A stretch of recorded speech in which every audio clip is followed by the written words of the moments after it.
Ay, pakiusap. Kayo na po munang bahala kay David. Hindi ko na po talaga kaya. Sumasakit na ang ulo ko araw-araw sa kakaisip kung paano ko siya didisiplinahin. Ano ka mo? Aba, hindi ganun kasimple yun, anak. Abay, anak mo yun ah.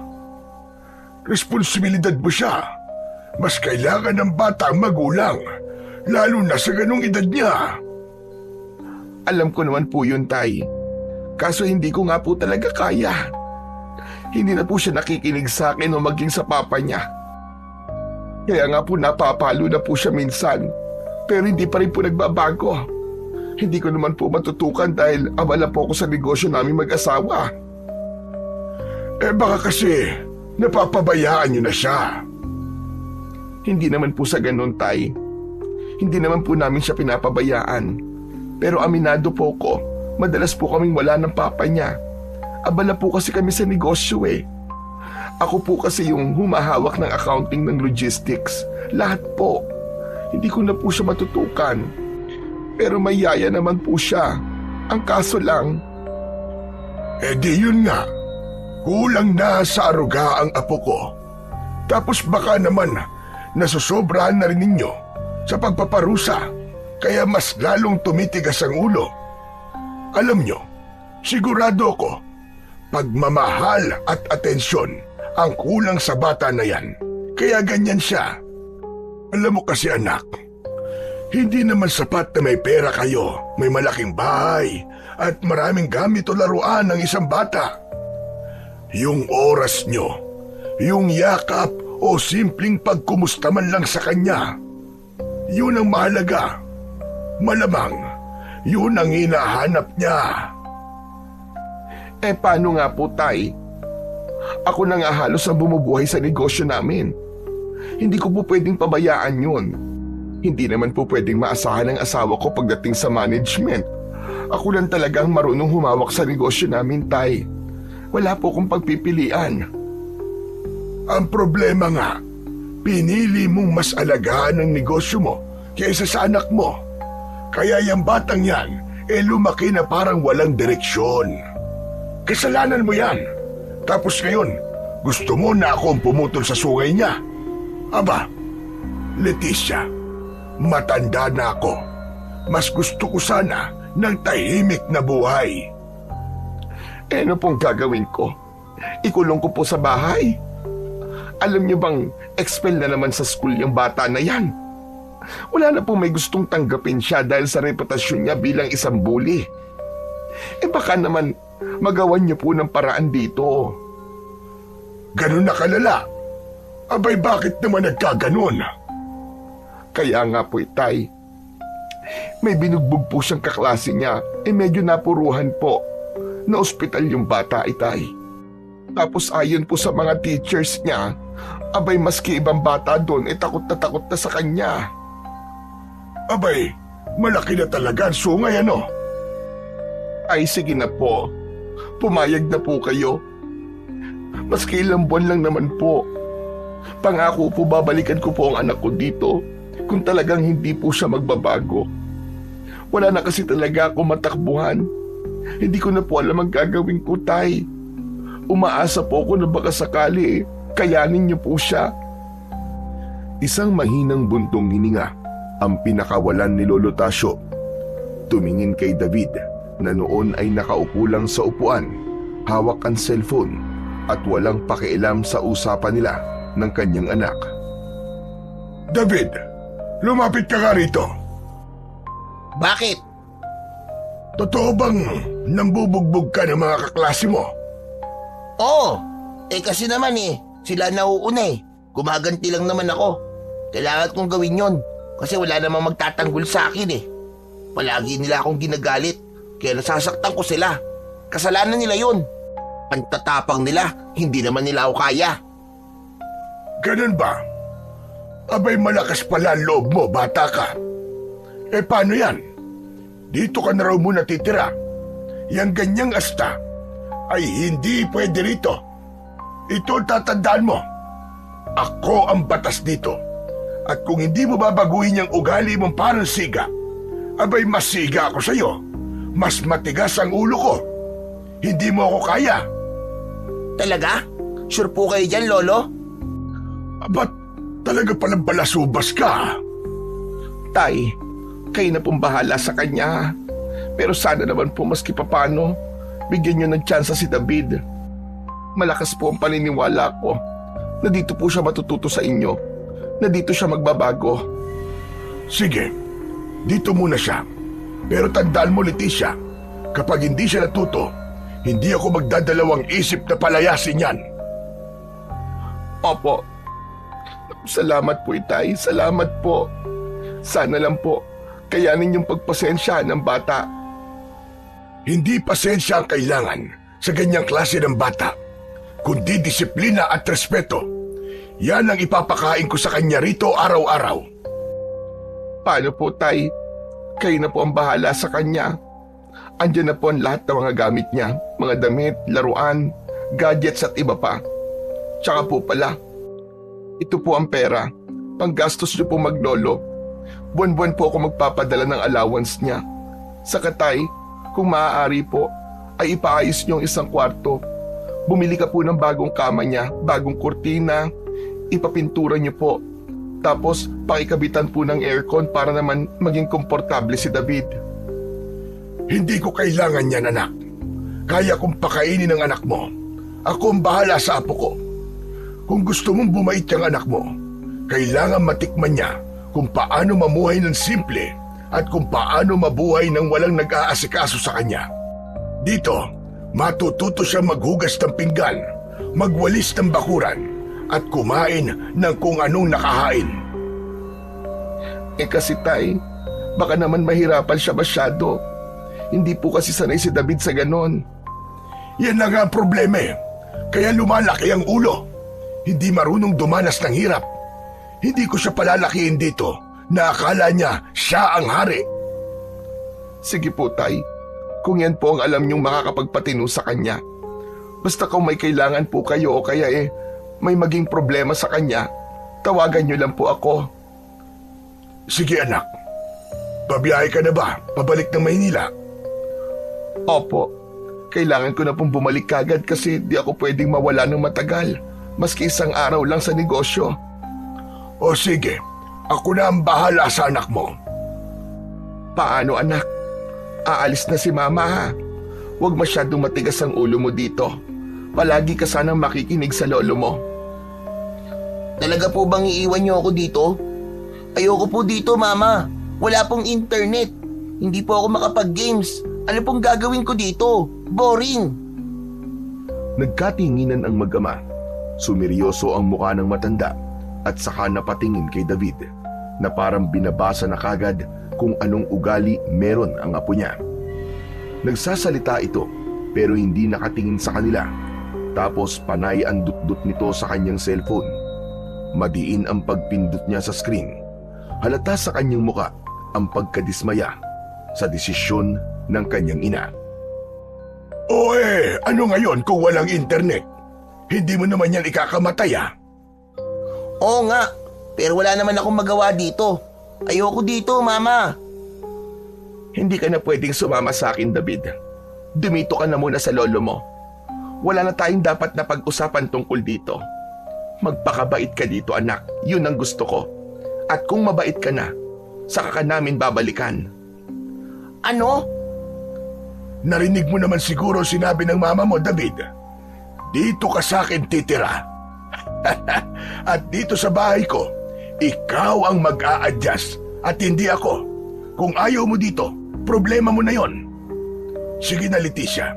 Bumiyahe ka na at baka gabihin ka pa pabalik sa inyo. Sige po, Itay. Sandali nga pala. Kunin mo yung cellphone niya. Hindi niya kailangan yan dito. Ano ba naman yan? Bakit pati cellphone ko pag didiskitahan nyo? Ayoko! Hindi ko to bibigay! Anak, ibigay mo na. Kailangan nating sumunod sa patakaran ng lolo mo. Teka! Hindi fair to! Pati cellphone ko kukunin? Anong gagawin ko dito? Tutunga nga maghapon? Wala naman akong kaibigan dito eh. Wala akong kakilala. Tapos ngayon walang internet, walang cellphone, walang laro, walang kahit na ano. Prisoner ba ako dito, ha? Ha, prisoner pala ha? Ayos, binigyan mo ko ng ideya. Aba, kung gusto mo maging prisoner, kaya kitang gawing totoong bilanggo dito. Kung gusto mo, ikadena pa kita sa puno dyan sa likod. Natulala si David sa sinabi ng kanyang lolo at di ito nakapagsalita. Hindi siya makapaniwala na matapang ang matandang nasa harapan niya. Ilang beses pa lang niyang nakita ang kanyang lolo at huli niya itong nakasama nang mamatay ang kanyang lola Minda. 3 taon na ang nakakaraan. Hindi matapang na lolo ang nakilala niya noon, kundi mabait at malalahaning matanda. Sunod din siya sa luho dito at kanyang naging tagapagtanggol kapag nagagalit sa kanya ang kanyang mama. Napayuko si David sa pagkakataong yun. Alam niyang maski magwala pa siya, wala nang mangyayari. Tingin niya sa lolo niya, hindi ito katulad ng kanyang mama na pwede niyang daanin sa paawa at paiyak-iyak. Hindi uubra ang arte niya rito. Dahan-dahang iniabot niya ang cellphone sa kanyang mama. Ngunit padabog, hindi na siya umimik. Hindi na rin siya nag-aksaya ng laway para umangal pa. Galit siya, pero mas lamang ang kanyang lungkot dahil mismong sa oras na yon ay naiisip niyang ipinamimigay na siya ng kanyang mga magulang. Simula ngayon, iba na ang takbo ng buhay mo dito, bata. Wala kang ibang aasahan dito kundi ang sarili mo. Kung gusto mong maayos ang buhay mo dito, matuto kang sumunod. Pagkaraan niyang maiabot ang kanyang cellphone, ay nagpaalam na si Aling Leticia. Sumakay na ito ng kanyang sasakyan at habang papalayo ang umaandar na kotse nito, lihim na napaluha si David. Pero agad din niya itong pinunasan gamit ang manggas ng kanyang damit. Tila ayaw nitong ipakita sa kanyang lolo ang kanyang lungkot. Samantala, si Lolo Tasyo naman ay lumabas ng bahay at nagsindi ng kanyang sigarilyo sa harapan ng bakuran. Naiwan sa loob si David mag-isa sa isang bahay na amoy kahoy, amoy lupa at luma, malayo sa amoy ng condo unit nila sa Maynila. Anak ng, anong klaseng buhay ba to? Pero kahit na anong reklamo niya, alam niya sa sarili niya na wala na siyang magagawa pa. Pagdating ng hapunan, isang simpleng pagkain lang ang inihain ni Lolo Tasyo. Pritong galunggong at kamatis. Tahimik na kumain ang matanda. Hindi niya pinansin ang kanyang apo na halos ayaw galawin ang pagkain. Nang matapos na itong kumain, tumayo na ito sa kanyang upuan at diretso labas ng bahay para muling manigarilyo. Pero bago niya iwan ang apo sa harap ng hapagkainan, nagbilin ito na kapag natapos na ang bata sa pagkain, ay kailangan itong magligpit ng kanilang pinagkainan at hugasan ito sa lababo. Naiwang nakasimangot ang bata. Hindi siya sanay sa simpleng buhay. Sanay siya sa spaghetti, sa hamburger at fried chicken. Nakatulala lang siya sa pagkain, nababagot, naiinis at nalulungkot. Lumipas ang halos 1 oras. Napilitan ang bata na tumayo at iniligpit niya ang pinagkainan ng kanyang lolo. Tinakman niya ang ulam na di naman niya kinain. Pagkatapos ay pumunta na siya sa kanyang kwarto. Isang maliit na kwarto yun, nakatabi lang halos ng silid ng kanyang lolo. Lumangit-ngit ang pinto nito ng kanyang buksan. Maliit lang ito, may lumang kutsyon na nabalutan ng isang kupas at luma ng bedsheet. May isang electric fan, pero ng kanyang sindihan ay malakas ang ugong na parang may umaandar na traktora. Nakaramdam siya ng init, kaya binuksan niya ang nag-iisang bintana sa silid na yon. Wala itong kurtina. Naramdaman niya ang malamig at preskong hangin mula sa labas. Humiga siya sa kama. Medyo matigas, hindi tulad ng kutsyon niya sa bahay nila na malambot at makapal. Sinubukan niyang pumikit. Binalot niya ng kumot ang kanyang buong katawan kahit mainit. Gusto niyang umiyak pero pinigilan niya ang kanyang sarili. Ayaw niyang marinig ng kanyang lolo dahil baka pagtawanan lamang siya nito. Biglang uminit ang pakiramdam ni David, kaya napilitan siyang alisin na ang kumot. Napatingin siya sa may bintana dahil naramdaman niyang may presensyang nanggagaling doon. Muntik na siyang mapasigaw sa gulat nang makita niya ang kanyang lolo Tasyo na nakadungaw at nakatitig ng matalim sa kanya. Bakit po? Dapat nakasara lahat ng pinto at bintana bago ka matulog para maiwasan ang hindi inaasahang pangyayari. May mga gumagala dito sa baryo tuwing gabi. Gumagala? Ano po yun? May mga nilalang na gumagala dito tuwing gabi. Kung hindi mo ito isasara, baka mamaya hindi na ako nakadungaw dito, kundi isang aswang. Ano po? Aswang? May aswang po dito sa inyo? Meron. Kaya kung ayaw mo makaranas ng hindi maganda dito, siguraduhin mong nakasarado ang mga bintana mo at pinto. Umalis na sa harap ng bintana ang kanyang lolo. Agad siyang bumangon at isinarado ang bintana. Sinigurado niyang hindi ito basta-basta mabubuksan ng kahit na sino mang nasa labas. Maya-maya ay naisip niyang baka nagbibiro lamang ang kanyang lolo o kaya naman ay tinatakot siya. Pero nang maalala niya ang seryoso nitong muka, nakuha niyang matakot. Nagawa niyang maniwala. Bumalik sa higaan niya ang bata at sa oras na naipikit niya ang kanyang mga mata, hindi niya maiwasang isipin ang baryong kinalalagyan niya. At sa lugar na yon, ayon sa kanyang pagkakaalala, ay liblib, malayo sa syudad. Napapalibutan ito ng mga matataas na bundok na tila ba nagsisilbing pader sa buong baryo. May malawak ding gubat sa lugar na yon. Simple ang pamumuhay ng mga tao sa baryo. Karamihan sa kanila, ang ikinabubuhay ay pagsasaka, pangingisda sa ilog o nag-aalaga ng mga hayop tulad ng kambing, baka, kalabaw at mga manok. Walang malaking gusali, walang mall, walang arcades at sinihan, wala ring mga magagarang mga restoran.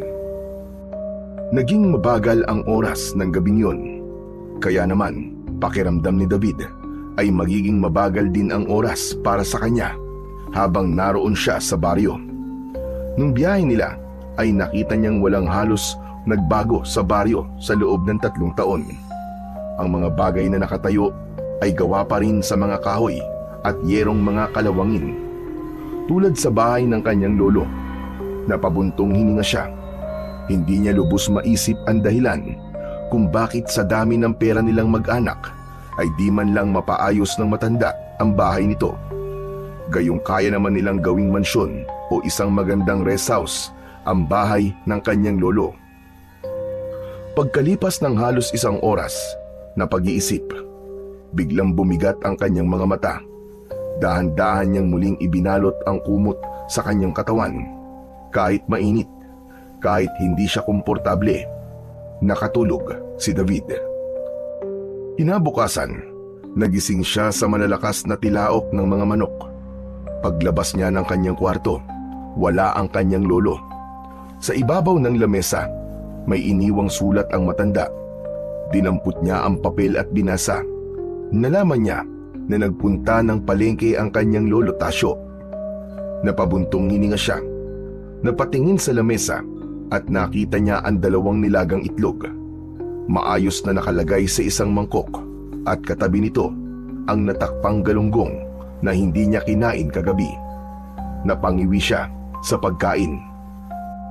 Anak ng... ito na naman? Wala na ba talagang iba? Grabe naman ng parusang to, Mama. Gusto ko nang umuwi. Panay ang reklamo niya, pero naramdaman niya ang labis na panginginig ng kanyang kalamnan at ang kanyang tiyan ay panay na rin ang tunog. Wala na siyang pagpipilian. Hilo na siya at pakiramdam niya ay mawawalan na siya ng malay kung hindi siya kakain.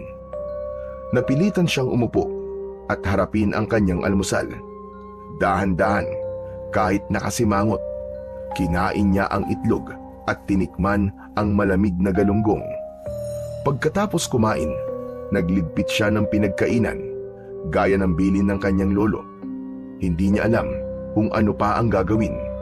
Kaya matapos hugasan ang mga plato, nagpasya siyang lumabas muna ng bahay at mamasyal. Naglakad-lakad siya sa bakuran. Nang mainip ay lumabas siya sa kalsada at di sa kalayuan ay nakita niya ang grupo ng mga batang naglalaro ng holen. Dahan-dahang lumapit sa kanila si David. Pinanood niya ang mga batang naglalaro. Naaliw siya kahit papano. Isang holen ang gumulong palapit sa kanya. Kaya naman, pinulot niya yun. Nilapitan siya ng isang matabang bata. Malaki ito kumpara sa kanya at sa ibang bata na naroroon. Marami itong hawak na holen sa kanyang mga kamay at puno na rin ang kanyang bulsa. Hoy! Sino ka ha? Hindi ka taga rito ah! Baka mamaya magdanakaw ka ha! Nang marinig yun, gumulo kagad ang dugo ni David. Hindi siya sanay na inaasar ng hindi niya kakilala. Hoy, hindi ako magdanakaw, no? Huwag mo akong pinagbibintangan, ha? Eh bakit nasa iyo ang huling ko? Balak mo yan nakawin oh. Akin na nga mga yan. O di sa'yo na. Gumulong lang naman yan sa paa ko eh. Pinulot ko lang, no? Huwag ka nang palusot. Kunwari ka pa eh. Nagagalit ka pa. Ano? Lalaban ka ba? Hindi mo ba alam na ako ang siga dito? Gusto mo suntukan tayong dalawa? Bago pa siya makasagot, itinulak siya ng bata sa balikat. Nawalan siya ng balanse at muntik na siyang matumba sa lupa. Lahat ng batang nakapaligid ay nagtawanan. Lalong nag-init ang kanyang ulo. Hindi niya na napigilan pa ang sarili. Sinugod niya ang matabang bata. Isang malakas na suntok ang pinakawalan niya at tumama ito sa mukha ng bata. Dahilan para mapaatras ito. Muli siyang sinugod ni David at lahat ng mga hinanakit niya at sama ng loob ay pinakawalan niya sa pagkakataong yun. Nataranta ang mga bata nang makitang nagugulpi na ang kanilang kalaro. Agad silang nagtawag ng kanilang mga kakampi. Dumating naman ang dalawang binatilyo na di hamak na mas malaki pa sa batang kalaban niya. Nang makita ito ni David, medyo kinabahan siya. Naisip niya na di niya kakayanin ang mga ito. Napaatras siya at humanap ng pwedeng takbuhan. Ngunit bago pa siya makatakbo, nahawakan na agad siya ng binatilyo sa kanyang damit. Sinubukan ni David na manlaban, pero malaki talaga ang dalawang bata. Agad siyang nakatanggap ng sipa at malalakas na suntok mula sa mga ito. Pero bago pa siya tuluyang mabugbog, ay may narinig siyang boses. Bitiwan niyo siya! Apo yan ni Lolo Tasyo! Lagot kayo! Lumingon si David. Isang batang lalaki na halos kasing edad lang niya ang kanyang nakita. Pero mas matangkad ito ng konti sa kanya. May dala itong mahabang patpat sa kamay at ang muka ay seryosong seryoso. Pag di kayo tumigil, isusumbong ko talaga kayo sa lolo niya! Lagot kayo doon! Natigilan ang mga binatilyo. Binitiwan nila si David. Apo ka pala ni Tatang Tasyo eh. Bakit di mo naman kagad sinabi? Eh di sana, hindi ka nabugbog. Halatang biglang bumait ang mga bata. Tila naduwag at humingi pa ng tawad sa kanya. Kagad na umalis ang mga bata kasama ang iba pa nilang mga kagrupo. Naiwan si David at ang bagong bata na dumating. Nagkatinginan silang dalawa. Salamat ha. Iniligtas mo ako sa kanila. Nako, wala yun. Ako nga pala si Miko. Doon lang ako nakatira sa kabilang bahay nyo. Kaya alam kong apo ka ni Lolo Tasyo. Ako naman si David. Nagkamay silang dalawa at sa pagkakataong yun, nakaramdam ng saya si David. Dahil sa wakas ay may nakilala na siyang posibleng maging kakampi niya at maging kaibigan. Ipinasyal siya saglit ni Miko sa baryo at ipinakilala sa ibang bata na taga roon. Pagkatapos ng halos isang oras na paglalaro, ay umuwi na sina David at Miko. Pagkarating sa bahay, Nadatnan niya ang kanyang lolo Tasyo na nakatayo sa may pinto. Seryoso ang mukha nito na nakatitig sa kanya. Nanlilisik ang kanyang mga mata. Oh, mabuti naman at umuwi ka na. Lolo, kasama ko po si Miko. Naglaro po kami sa labas. Sige na, umuwi ka na muna, Miko. At kakausapin ko lamang itong apo ko. Opo, Lolo Tasyo. David, mamayang hapon susunduin kita dito ah. Laro tayo ulit. Tumango si David. Nang wala na sa paningin niya ang batang lalaki, tinawag siya ni Lolo Tasyo sa loob ng kanyang bahay. Mabigat ang salita nito at parang galit. Hindi naman maunawaan ni David kung bakit. Anong ginawa mo sa labas, ha? Naglaro lang po kasama si Miko at yung iba pang mga bata. Bakit? May problema ba? Gusto mo bang kutusan kita ngayon? Bakit ba ganyan ka makipag-usap sa mas nakatatanda sa'yo? Hindi ka tinuruang magpo at opo sa pagsagot. Pasensya na po. Hindi kasi ako sanay eh. Ano bang kasalanan ko po? Bakit galit ka po?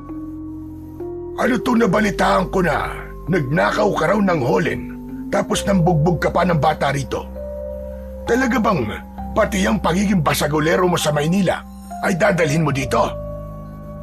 Natigilan si David sa kanyang narinig. Nanlaki ang kanyang mga mata at di makapaniwala na naniwala kagad ang kanyang lolo sa kwento ng iba na di man lang nangingi ng paliwanag sa kanya. Napahawak siya sa kanyang tagiliran na medyo napuruhan ng sipain ng kanyang nakalaban. Naramdaman niya ang bahagyang pagkirot nun. Lolo, hindi ko naman po ninakaw yung holin eh. Napulot ko lang po yun. Gumulong po sa may pako kaya kinuha ko po. Isusoli ko naman po dun sa may-ari. Kaso inaway naman po ko. Inaway ka? Tapos, nakipagbasag ulo ka na? Maanong isinoli mo na lang sana para hindi ka na nakipagsuntukan pa? Hindi ka ba marunong magpakumbaba? Bakit sa akin kayo nagagalit? Sila naman po nauna. Tinulak nila ako at sinabihan pa na magdanakaw kahit di naman totoo. Aba, sumasagot ka talaga, ha? Sa Maynila siguro, nasanay kang ganyan na palaban ka.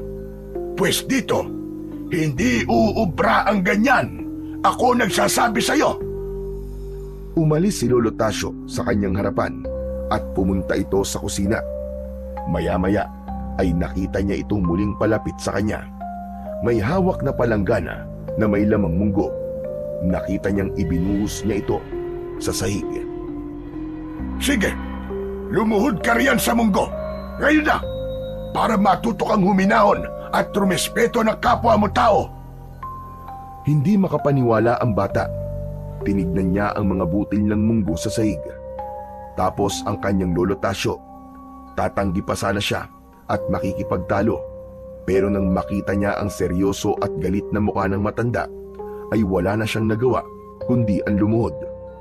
Kumirot kagad ang kanyang tuhod sa sakit ng mga maliliit na butil na kanyang naluhuran. Hindi naman kasi ako magdanakaw eh. Hindi naman ako masama. Hindi nga ba? Bakit nandito ka? Hindi nakasagot ang bata. Pinili na lamang nitong yumuko at tiisin ang sakit ng kanyang mga tuhod. Mag-iingat ka sa mga kilos mo dito, ha? Huwag mong hayaang maging pangit ang pangalan mo, lalo na't apo kita. Ang mga tao dito, malaki ang respeto at takot sa akin. Kaya sana, hindi ikaw ang sumira na maganda kong reputasyon dito sa baryo na to. Nagkakaintindihan ba tayo? Sa kauna-unahang pagkakataon, umiyak si David. Wala itong nagawa kundi ang tumango na lang at tanggapin ang masasakit na salita ng kanyang lolo. Tahimik siyang lumuha habang nakaluhod pa rin sa munggo. Maya-maya ay bumukas ang luma nilang pinto at nakita niya si Miko na nakatayo doon na may hawak ng isang mangkok. Nakangisi pa ito pero agad na nagbago nang makita ang kalagayan ng kanyang bagong kaibigan. Hala, Lolo Tasyo, bakit po nakaluhod si David sa munggo? Ano pong kasalanan niya? Abat, Hindi mo ba alam kung ano nangyari? Akala ko ba'y magkasama kayo? Di mo ba nakita na nagnakaw siya ng Holin at nakipagbugbugan? Naku Lolo Tasyo, hindi po totoo yun. Nandun po ako kanina kaya alam ko po kung ano talaga nangyari. Hindi naman po niya ninakaw yung Holin eh. Gumulong lang po sa paa niya yon, tapos pinulot niya po. Sinabihan po kagad siya nung siga na si Tabang JM. Sinabihan kagad siya ng magnanakaw. Tapos yun, inaway po nila. Nanghingi pa nga po ng tulong sa ibang bata na kapwa niya siga eh. 3 po sila. Binugbog po nila si David. Natigilan si Lolo Tasyo sa kanyang narinig. Napatingin siya sa munggo, tapos kay David na tahimik na umiiyak. Kita sa mukha ng matanda ang pagdadalawang isip, pero hindi niya kagad binawi ang parusa. Siya nga po pala. Ito po oh, may dala po akong ulam. Pinabibigay po ni nanay sa bago kong kaibigan. Ganun ba? O sige Miko, sabihin mo sa nanay mo, maraming salamat. Wala pong anuman Lolo. Siya nga po pala. Huwag na po sana ninyong pagalitan si David kasi mabait naman po siya eh. Kasundo na nga po siya agad ng mga kaibigan kong bata eh. Naglaro po kami at naglibot po kami dito sa baryo ng halos 1 oras. Kaya Lolo, kung maaari lang po sana eh, patawarin niyo na po siya. Wala po siyang kasalanan. Sige na Miko, salamat dito. Hayaan mo at pag-iisipan ko mga sinabi mo. Sige po. Pagkaalis ni Miko ay lumapit si Lolo Tasyo kay David. Sige na, tumayo ka na iho. Dahan-dahan niyang inalalayan si David na tumayo. Kinapa niya ang mga butil ng munggo na dumikit sa balat ng bata at marahang tinanggal yun kahit pa umuungol si David sa sakit. Aray! Aray ko, Lolo! Masakit! Aray! Nakita niya ang mapupulang marka sa tuhod ng bata. Naramdaman niya ang kurot ng awa para dito, pero pinili niyang hindi ito ipakita. Nanatili siyang matigas at malamig. Sa isip niya, kailangan pa ring matuto ang bata sa kahalagahan ng disiplina. Nang matapos, pinaupo niya si David. Tahimik ang isa't isa hanggang sa unang nagsalita si Lolo Tasyo. Anong nangyari sa iyo, Apo? Bakit ba ganyan ang ugali mo? Masyado kang palaban at agresibo. Parang palaging takaw gulo. Kasi po dati, lagi nila akong tinutokso sa school. Lagi po nila akong inaasar, inaaway, binabato po ng kung ano-ano. Dati, hindi naman po ako lumalaban eh. Umiiyak lang po ako sa isang tabi. Kaso, namiyahasa po sila. Halos araw-araw, Lolo. Ako yung pinagtitripan nila at sinasaktan. Minsan pa nga po, binato nila ako ng basag na bote. Ito po oh. Dahan-dahang tinupi ni David ang manggas ng kanyang damit. Saka ipinakita ang pilat sa kanyang braso. Ito po, nasugatan po ako dahil doon. Nagsumbong naman po ako kila mama eh. Pero ako pa po ang pinagalitan nila. Ang sabi lang nila, umiwas na lang daw ako sa mga bully. Parang hindi po sila naniniwala sa akin. Kahit nga po mga teachers ko eh. Mas pinaniniwalaan ng mga bully. Lagi na lang ako yung pinapagalitan nila. Laging ako yung nasisisi. Wala pong kumakampi sa akin, Lolo. Kahit si Mama at Papa, hindi sila nakikinig sa akin. Nakakapagod na po eh. Huminto sandali si David. Pinipigilan ang muling pag-iyak. Pinipigilan na rin ng matanda ang kanyang emosyon ng oras na yon. Mabigat ang kanyang dibdib sa bawat salitang narinig sa kanyang apo. Kaya po natuto akong lumaban, Lolo. Kasi kung hindi, baka mas lalo lang nila akong apihin. Pero kahit lumaban ako, mas lalo akong inayawan ng mga tao sa eskwelahan. Para bang wala na akong lugar kahit saan, Lolo. Walang may gusto sa akin. Kahit sa bahay namin. Natahimik si Lolo Tasyo. Naalala niya ang kanyang sarili nung bata pa siya, kung paano rin siya minsang naging katulad ni David. Ipinaglaban ang sarili sa mundo na walang nakikinig. Hindi ko alam na ganyan ang pinagdaraanan mo, Apo.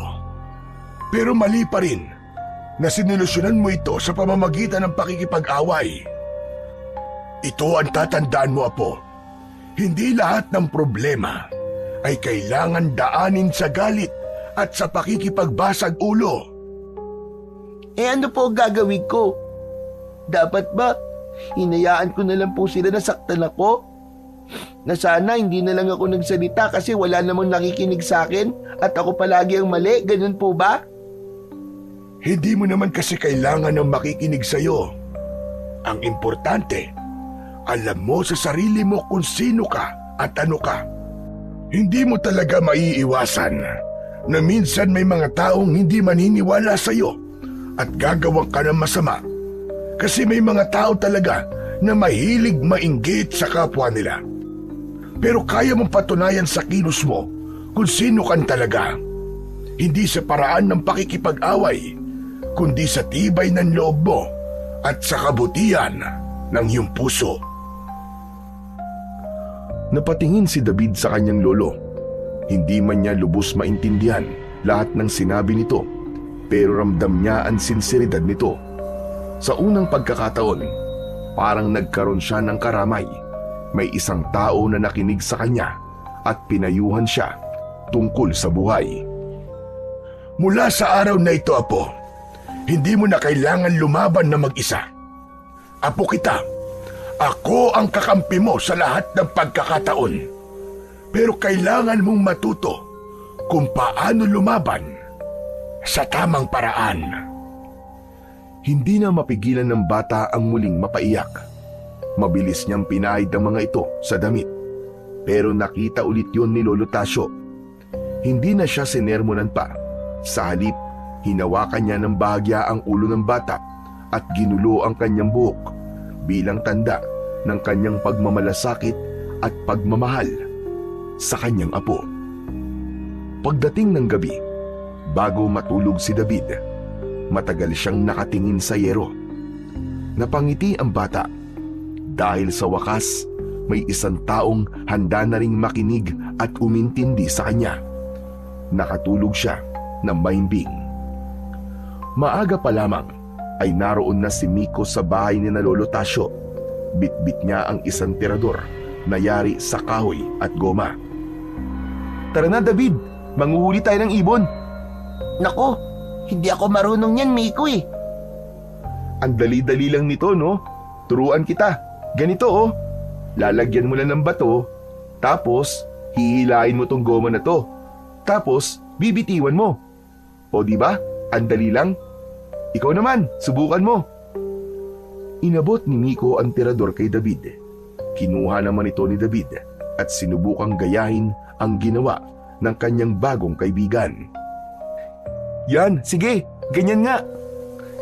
Ipitin mo yung bato sa goma, tapos hilahin mo palapit sa'yo. Medyo lakas-lakasan mo lang ng konti. Sumunod si David, pero nang hilahin niya ang goma, muntik nang tumalsik ang bato sa paa niya. Dahan-dahan lang, huwag ka magmamadali. Nako, Miko, ang hirap pala. Akala ko madali lang. Okay lang yan. Ako nga dati, 1 linggo kong puro mintis eh. Ganyan talaga kapag nagsisimula ka pa lang. Medyo mahirap, pero matututunan mo rin. Talaga? Oo naman. Halika, tulungan na nga kita. Ayusin mo ang paghawak. Dapat steady lang. Yan, ganyan. Tapos, paghila mo, itutok mo yung bato sa gusto mong patamaan. Tapos, saka mo bitiwan yung goma. Hindi yung buong tirador ha. Matyagang tinuruan ng bata si David ng tamang paraan. Sinubukan uli niya at ngayon ay mas maayos na. Umangat ang bato pero hindi pa rin tumama sa target. Yun lang. Hindi pa rin tumatama. Huwag ka mag-alala, magagawa mo yan. Practice lang ang kailangan mo. Ano, tara na. Doon na tayo sa may kakauyan. Natuwa si David. Kaagad niyang inayos ang kanyang sarili at sumama kay Miko. Wala ang lolo niya ng mga oras na yon. Madaling araw pa lang ay umalis na ito papunta sa bukid para bantayan ang pag-aani ng kanyang palayan. Bitbit ang terador, naglakad-lakad ang dalawang bata sa may bukana ng gubat. Namangha si David nang makita ang maraming ibon sa lugar na yon. Pero palagi silang mintis at nabubugaw lang nila ang mga ibon at wala namang natatamaan. Sa halip na mainis ay mas lalo pa silang natuwa. Ang hirap naman pala manghuli ng ibon, Miko.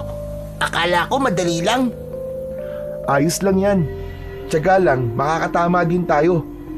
Tara, doon naman tayo sa bandaron. Nagpalakad-lakad sila. Sinundan ang mga lumilipad na ibon. Muli pa nilang sinubukang magtirador at isang ibon ang kanilang natamaan. Labis ang naging tuwa ng dalawang bata sa kanilang naging tagumpay. Nagpatuloy sila sa paglalakad hanggang sa hindi na nila namalayan na papasok na sila sa gubat at palayo na ng palayo sa baryo. Huli na ng mamalayan ni Miko na hindi na pamilyar sa kanya ang mga tanawin sa lugar. Hindi na niya kabisado ang mga dinadaanan nila. Nagsimula na silang kabahan. Nasa na tayo, Miko? Ha? Hindi ko nga rin alam eh. Mabuti pa, bumalik na lang tayo. Nagpalitan sila ng tingin. Naglakad pa sila, umaasang matatagpuan nila ang daan pauwi. Ngunit sa paglalakad nila, hindi nila namalayan na mas lalo na silang napapalayo at patungo na sila sa pusod ng gubat. Napunta sila sa isang kakaibang lugar kung saan nakita nila ang isang maliit na komunidad. Sobrang tahimik ang lugar. May mga bahay nga silang nakita pero wala namang tao. Sarado ang mga pintuan at bintana. Halos wala ring hayop na naroon. Malamig ang simoy ng hangin sa lugar na yon. Pero may kakaibang hatid na amoy. Parang masangsang. Hala! Nasang lugar tayo? Shh! Huwag kang maingay. Baka mamaya may mga nakatira dito pero masasamang tao naman pala. Hala? Oo nga. May naikwento pala sa akin ng si Lolo Tasyo tungkol sa isang baryo ng aswang dito sa gubat. Mukhang ito na yung lugar na yun. David, umalis na tayo dito. Hindi tayo ligtas sa lugar na to. Ibig mo sabihin, lugar to ng mga aswang? Hindi ako sigurado. Pero basta, alis na tayo dito. Tara na, bilisan na natin. Nag-ingat ang dalawa sa kanilang mga hakbang. Ayaw nilang gumawa ng ingay. Kung sino man ang nakatira sa lugar na yon, ayaw na nilang makaabala. Ngunit bago pa sila umalis, nagmasid muna sila sa paligid. May nakita silang isang malaking ibon na nakatali sa puno. Isang malaking agila. Sugatan ito. Ang mga pakpak nito ay may dugo at ang katawan ay payat na tila ilang araw nang hindi nakakakain. Nakatingin ang dalawang bata sa agila. Kawawa naman siya. Tignan mo, Miko. Oo nga eh. Anong gagawin natin? Pakawalan natin. Sigurado ka? Baka mamaya may makakita sa atin tapos... Huwag na lang tayo maingay. O sige. Hindi na sila nagdalawang isip. Lumapit sila ng dahan-dahan sa agila. Tinitigan sila nito, ngunit wala ng lakas para lumaban o humuni ang kawawang ibon. Mabilis nilang kinalagan ang tali sa paa ng agila. Nagawa nilang palayain ang ibon. Subalit nang bitiwan nila ito, hindi ito lumipad. Naglakad lang ang agila. Nanginginig ito at mahina. Hindi nila malaman kung ano ang gagawin. Buhatin na lang natin, David. Sinubukan nilang buhatin pero masyado itong mabigat. Pinagkaisa nila ang kanilang lakas. Binuhat nila ang agila. Wala namang pagtanggi ang malaking ibon. Parang sumusunod pa nga ito sa kanila. Parang alam nito na tinutulungan siya ng dalawang bata. Sa paglalakad nila, tila tinuturo ng agila ang daan. Kapag lumili sila, Humuhuni ito at itinuturo ng kanyang kuko ang tamang direksyon. Minsan ay ginagamit nito ang paa para ituro ang daan. Hindi nila alam kung ilang oras na silang naglalakad. Mainit na at pagod na rin sila. Kumakalam na rin ang kanilang mga tiyan, pero hindi sila tumigil sa paglalakad. Sa wakas, ilang sandali pa ay unti-unti nang naging pamilyar ang paligid. Ayos, kabisado ko na ang daan dito, David. Malapit na tayo makalabas ng baryo. Hay, sa wakas, makakauwi na tayo. Akala ko talaga aabuti na tayo ng gabi dyan sa gubat eh. Kinakabahan ako na sobra. Buti na lang at pinakawalan natin tong agila, no? Malaking tulungan na gawa niya. Naituro niya sa atin ang daan. Ang astig niya, no? Para siyang may sariling pag-iisip. May sarili naman talagang pag-iisip ang isang agila eh. Matalinong hayop pa mga yan, Miko. Ganun ba? Hindi ko alam eh. Akala ko, basta hayop, hindi marunong mag-isip ng ganun. Hindi sigurado akong alam ng agila na to na naligaw tayo. Kaya itinuro niya sa atin ang daan palabas. Ayos Eh, ano nang gagawin natin dito sa agila? Marami siyang sugat at nangihina siya. Baka kaya siyang pagalingin ni Lolo. Ay, oo nga pala. Kayang-kaya siyang pagalingin ng lolo mo. Kasi dati, isang mahusay na antingero at albularyo si Lolo Tasyo. Marami siyang napapagaling ng mga may sakit. Kaya sigurado ko na mapapagaling niya ang agilang to. Kung ganon, ay dadali natin siya kay Lolo para gumaling na kagad ang sugat niya. Para makalipad na ulit siya. Gusto kong makita siya kung paano lumipad. Ako rin. Sa laki nito, tignan mo. Baka pwede niya tayong isakay. Loko, kawawa naman. Ang bigat-bigat natin kung bubuhatin niya tayo pa itaas. Oo nga, no? Eh di, kaibiganin na lang natin. Alam mo, magiging sikat tayo sa buong baryo kapag naging kaibigan natin tong agila na to. Maraming maiinggit sa atin. Wag. Kapag magaling na siya, hayaan na lang natin siyang makalipad ulit. Ayoko siyang gawing alaga, itali o ikulong. Mahirap yun Masakit sa pakiramdam. Ganun ba? Eh di sige, ayos lang. Sa bagay, masaya naman ako, maski tayong dalawa lang ang magkaibigan Oo naman. Salamat, Miko Salamat sa pagiging isang mabuting kaibigan. Walang anuman, David. Teka, saan na nga ba ang daan pa uwi? Ano? Akala ko ba'y kabisado mo ng lugar na to? Ikaw talaga Joke lang, ikaw naman hindi ka na mabiro. Diyan sa kaliwa. Sure ako. Ayun tanaw na dito yung bungad ng gubat, saka yung kalsada natin. Tara na. Hay, salamat. Makakauwi na tayo. Nang makalabas na sila, napansin nila ang pagbabago sa agila. Parang lumakas ito ng konti.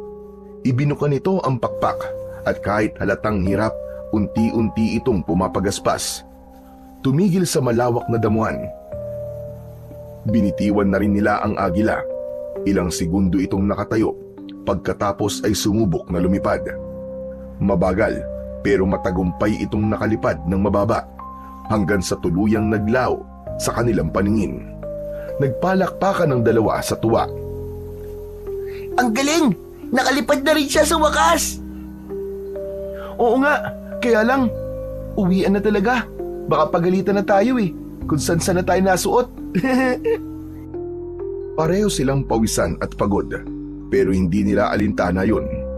Napalitan ang lahat ng yon ng saya. Habang papalabas sa gubat, dama nila ang kakaibang ligaya sa puso nila. Pagdating nila sa bahay, nakita nila kagad si Lolo Tasyo na nakatayo sa harap ng pinto nito at panay ang hit-hit ng sigarilyo. Makikita ang pag-aalala sa mga mata niya. Napangiti na lang ito nang makita ang pag-uwi ng apo. Pero sandali lang yon dahil ang ngiti niya ay napalitan ng seryosong muka. Saan kayo nang galing? At ang dudungis niyong dalawa? Lolo, naglaro lang po kami ni Miko. Ba'y kanina ka pa hinahanap ng mga magulang mo, Miko? Saan ba kayo nagsuot? Wala kayo dito sa baryo. Lolo, ang totoo po niyan naligaw po kami sa gubat habang naninirador po kami ng ibon. Ano ka mo? Nagpunta kayo sa gubat? Abay, hindi nyo ba alam kung gaano kadelikado roon? Mabuti na lamang at walang masamang nangyari sa inyo roon. Sorry po, Lolo Tasyo. Hindi po namin sinasadya. Hindi po namin namalayan na nakalayo na po pala kami. Tapos, yun nga po, bigla po kaming naligaw. Natagalan po kami bago makalabas sa gubat. Opo, Lolo. Sorry po talaga. Hindi na po mauulit. Hindi biro yung ginawa nyo na pagpunta sa gubat. Maraming mababangis na hayop doon. Paano kung nasaktan kayo? O kaya hindi na nakabalik? Ano na lang ang sasabihin ng mga magulang nyo, ha? Lalo ka na, David. Ano na lang ang sasabihin ng mama mo kung may masamang nangyari sa'yo? Sorry na po talaga, Lolo. Hindi na po mauulit. Siguraduhin mo lang. Ako, hindi ko kayo hinihigpitan sa paglalaro. Pero sana naman, tandaan nyo lahat ng mga biling ko. Huwag kayong lalayo sa baryo dahil delikado. Maraming masasamang elemento nandito. Naghihintay lamang ng tamang pagkakataon para makagawa ng di maganda. Saka sa gubat, huwag na kayong babalik doon. Alam nyo bang, merong isang baryo ng aswang sa pusod ng gubat? Alam po namin, Lolo. Nakita nga po namin yun eh. At may iniligtas pa po kaming isang malaking agila na bihag nila. Ano kanyo? Anong nakita nyo? May mga bahay po, pero wala pong tao, Lolo. Anong wala? May mga tao sa baryo na yon. Mabuti na lamang at walang nakakita sa inyo doon. Kundi, baka hindi na kayo nakauwi. Ay, Diyos mio! Ang kukulit nyo! Huwag nyo na tong uulitin, ha! Teka, sinabi nyong meron kayong nailigtas na agila. Nasaan na yung agila? Wala na po, Lolo eh. Matapos niya po kaming ihatid dyan sa bukanan ng gubat, lumipad din po siya palayo. Ganun ba? O siya, pumasok ka na sa loob ng bahay, David. At ikaw naman, Miko, umuwi ka na muna sa inyo at tiyak nag-aalala na ang mga magulang mo. Ay nako, pambihirang mga bata kayo, oo. Sige po, Lolo. Pasensya na po uli. O ikaw, kumain ka na doon sa loob. Nagluto ko ng tinolang manok. Wow! Sa wakas, karne na ang ulam namin. Pagpasok ni David sa loob ng bahay, ay kagad niyang naamoy ang masarap na amoy ng nilutong ulam ng kanyang Lolo Tasyo. Agad na kumalam ang kanyang tiyan. Mabilis siyang nagsandok ng kanyang ulam at kanin at nagsimula ng kumain. Panay ang higop niya ng masarap na sabaw.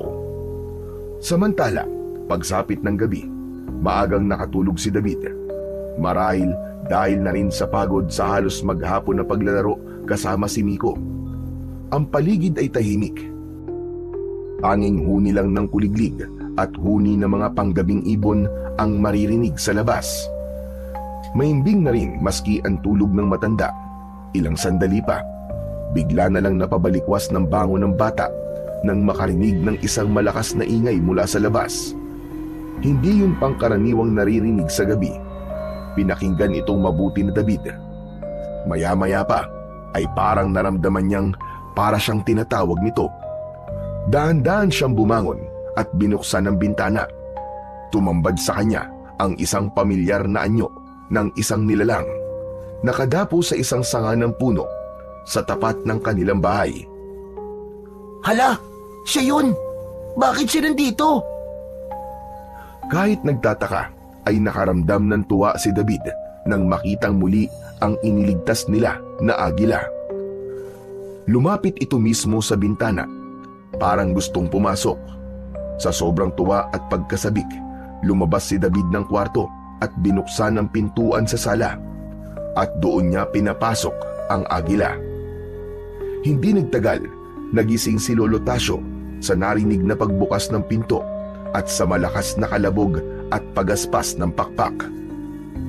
David, ikaw ba yan? Ano bang ingay yan, ha? Paglabas niya ng silid, natigilan ang matanda dahil isang malaking agila ang nasa loob ng bahay nila. Ano to, David? Saan galing yan? Bakit may malaking agila dito sa loob ng bahay ko? Lolo, siya po yung agila na tinulungan po namin ni Miko sa gubat. Sigurado ka? Nako, Ang mabuti pa ilayuan mo na yan. Tignan mo muna kung talaga bang agila yan o nagbabalat kayo lamang. Lumapit si Lolo Tasyo sa agila at maingat niya itong tinignan. May naramdaman siyang kakaiba. Tila ba may kakaibang enerhiya ang nilalang. Pero nang makita niya ang mga sugat ng agila sa pakpak at sa katawan nito, napanatag ang matanda. Sige, kunin mo yung baul sa ilalim ng higaan ko. Kailangan nating magamot ang mga sugat niya. Kaagad naman na sumunod si David sa inutos ng kanyang lolo. Kinuha niya ang lumang baul kung saan naroon ang mga halamang gamot at pampahid ng kanyang lolo. Iniabot niya ito sa kanyang lolo. Maingat nilang nilinisan at nilapatan ng lunas ang mga sugat ng agila. Hindi ito nanlaban. Parang sanay na sa haplos at presensya ng tao. Kinabukasan, nagulat si Miko nang makita niya ang agila na nakadapo sa puno sa bakuran nila. Uy! Yung iniligtas nating agila oh! Paano nakarating yan dito, David? Di ba, pinakawalan na natin yan? Oo nga eh. Basta na lang siyang dumating kagabi. Ang galing no? Bumalik talaga siya. Oo nga eh. Ngayon, alaga na namin siya ni Lolo. Ano kaya magandang ipangalan sa kanya? Ha? Bakit naman bibigyan mo pa ng pangalan? Ano yan? Aso? Bakit naman hindi? Saka hindi lang naman aso ang alagang binibigyan ng pangalan ano kaya kung Aruyo? Aruyo? Mas maganda kung bagwis para mas astig. Nako, marami ng alaga ang tinatawag na bagwis eh. Ayoko nun. Aruyo na lang. Sige, ikaw ang bahala. Pwede na rin, kakaiba ang pangalan niya. Mula ng araw na yon, naging kasama na nila si Aruyo sa araw-araw. Maski hindi ito nakatali sa puno, ay hindi ito umaalis. Minsan ay lumilipad ito sa kalangitan at naghahanap ng kanyang makakain, pero bumabalik din kagad ang agila. Naging mabuting kaibigan talaga si Aruyo.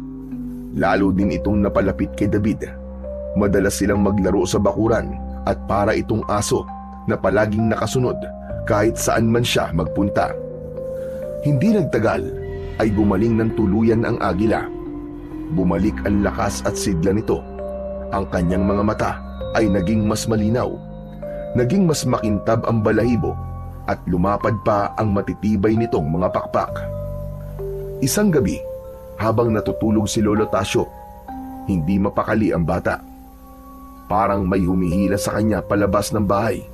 Tumayo siya at dahan-dahang binuksan ang pinto. At sa may lilim ng punong mangga, nakita niya si Aruyo, nakadapo. Tahimik, pero may kakaibang liwanag sa katawan. Nagulat si David. Ang katawan ni Aruyo ay tila may sinag na ginto. Nagniningning ito sa dilim na parang bituin. Hindi niya maipaliwanag ang kanyang nararamdaman. Lumapit siya at paglapit niya, tumingin ng diretso ang ibon sa kanya, mata sa mata. At doon, parang may tinig na pumasok sa kanyang isipan. Hindi ito nagsalita gamit ang bibig, pero malinaw sa kanyang isip ang mensahe. Nagpapasalamat ang ibon sa kanya. Pagkatapos nun, bumaba ang agila sa paanan ni David. Iniunat nito ang mga pakpak at yumuko ang katawan. Tila nag-iimbita na sumakay ang bata sa kanyang likod. Nako, ayoko Aruyo. Baka mamaya mahulog ako eh. Baka hindi mo ako kayanin. Ngunit sa isang iglap, napansin niya na parang lumapad lalo ang likod ng agila. Mas lumiwanag pa ito ng bagya at mas ligtas tignan. Unti-unti ay mas nilapitan pa ni David ang ibon at sa dahan-dahang pag-akyat niya, naramdaman niyang ligtas siya. Kumapit siya na maigpit sa isang iglap. Lumipad ang agila. Kaagad na tumama ang malamig at preskong hangin sa mukha ni David. Ang buhok niya ay tumataas sa bilis ng ihip ng hangin. Ngunit imbis na takot ang maramdaman, ay kakaibang tuwa ang naramdaman niya. Tuwa na parang lumaya siya mula sa lahat ng lungkot at problema. Sa itaas, nakita niya ang buong baryo. Maliit ang mga bahay. Kita rin niya ang ilog na kumikinang sa ilalim ng sinag ng buwan. May mga ulap na halos maabot niya. Ramdam niya ang katahimikan sa itaas. Walang ingay, walang gulo, puro kapayapaan lang. Napangiti ng mga oras na yon si David. Woohoo! Ang ganda dito sa itaas! Grabe! Ang sarap lumipad! Hindi niya alam kung gaano sila katagal sa ere, pero labis ang naging saya ng bata sa ipinaranas na yun sa kanya ng agila. Para ako nananaginip! Astig! Woohoo! Pagbalik nila sa lupa, marahang lumapag si Arroyo sa tabi ng bahay. Tumalon pababa si David at hindi pa rin makapaniwala sa naranasan. Tinapik niya ang agila. Salamat, Arroyo ah. Isa kang tunay na kaibigan. At higit pa. Tumingin sa kanya si Arroyo, parang ngumingiti rin. At mula noon, gabi-gabi, bago matulog, hindi na niya nakakalimutang silipin ang labas. Baka sakaling muli siyang isama ng mahiwagang agila sa paglipad. Hanggang sa isang gabi, habang natutulog ang bata, bigla siyang nagising sa kakaibang tunog sa labas. Malakas na hangin, parang may malaking pakpak na lumilipad. Napabalikwas siya ng bangon. Ha? Si Arroyo? Wala na siyang inaksayang oras. Hindi na niya ito sinilip pa sa bintana. Agad siyang lumabas ng bahay. Inisip niya na baka muli silang lilipad ng alagang agila. Pero paglabas niya, hindi niya ito nakita. Wala si Arroyo sa nakasanayang pwesto nito sa puno ng mangga. Hala? Wala naman pala siya eh. Nasaan na kaya yung ibon na yun? Nalungkot si David. Papasok na sana siya sa bahay nang mapansin niya ang ilang nilalang na lumilipad sa itaas. Akala niya ng una ay mga ibon o marahil ay isa na namang sorpresa ni Arroyo. Ngunit habang nakatitig siya sa itaas, may narinig siyang kaluskos mula sa kabilang bahagi ng bakuran. Isang mahina ngunit pamilyar na tunog. Paglingon niya, nakita niya ang agila, tila nagtatago sa likod ng mga halaman at puno. Nilapitan niya ito. Sa di inaasahang kilos ay itinulak siya nito gamit ang kuko at tuka. Agad na naunawaan ito ni David. Agad siyang nagtago.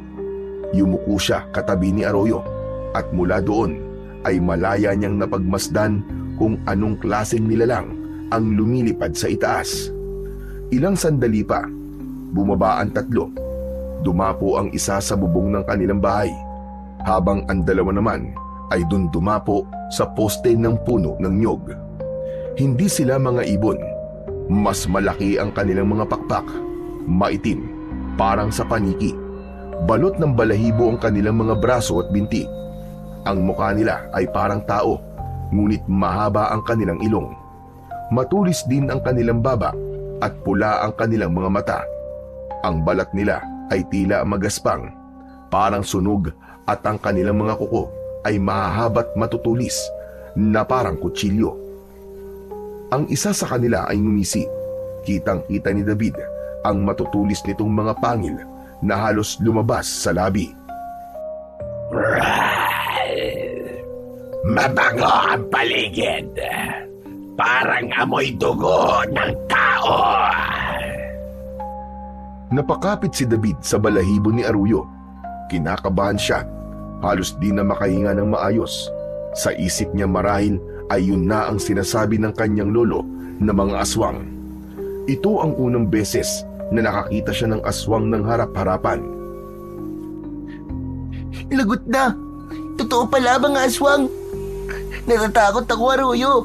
Anong gagawin natin? Tahimik lang ang agila, tila nakaabang. Ang mga mata nito ay nakatutok lamang sa mga nilalang na para bang handang lumaban kung kinakailangan. May nararamdaman akong presensya. May tao. Lalong napakapit si David sa agila. Ang mga nilalang ay palapit sa pinagtataguan nila. Halos 3 metro na lamang ang layo ng mga ito sa kanila. Nang biglang may humuni mula sa malayo, tulad ng huni ng uwak, nagkatinginan ang 3 aswang. Tara na! Bumalik na tayo sa pugad. Hindi ito ang tamang gabi, mga kasama.